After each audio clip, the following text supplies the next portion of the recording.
General nurses are dealing with health crises that are on the surface. They're visible, often they're external, and even if they're internal, you can cut into it and see it.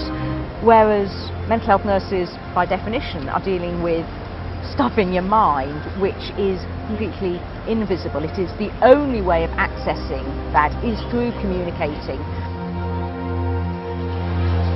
I worked with this man called Graham. That wasn't his real name. He started to hear voices. He had strong paranoid beliefs that people were talking about him.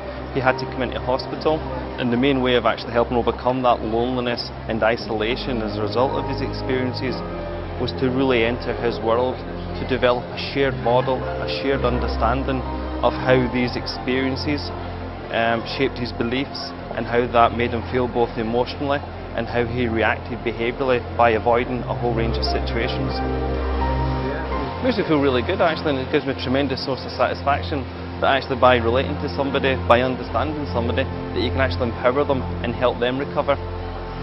Without the benefits of professional help, Graham would still be stuck at home. He would still be experiencing rather distressing voices.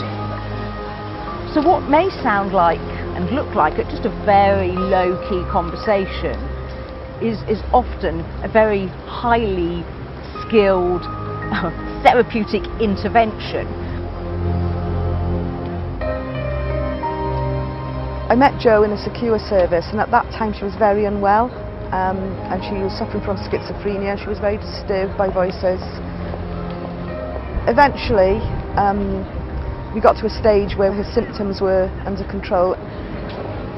Sometime after that we were looking for an advocate for a new women's service, and Jo came to mind, and I recontacted her and asked her would she be interested, and eventually anyway she came to work with us.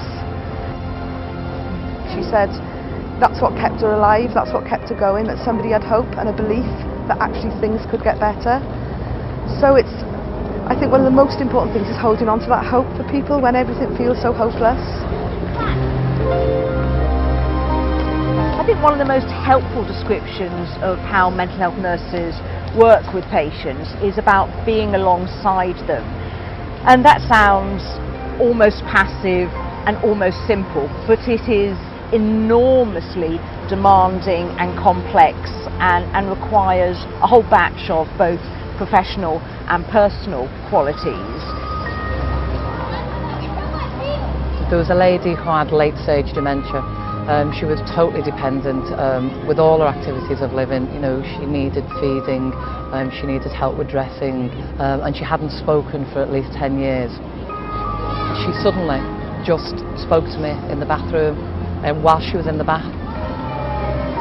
I was actually quite shocked, and she just said, "You've always been nice to me.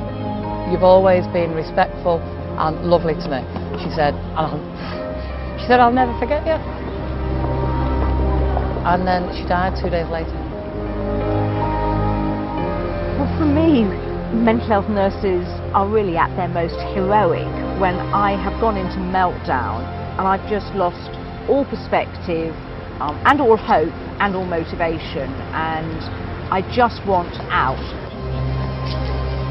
The extraordinary thing that they're able to do is bring me back round, so they can enable me to see things back in perspective and to feel optimistic that although things are rough, that they are copable with and survivable and ultimately enjoyable.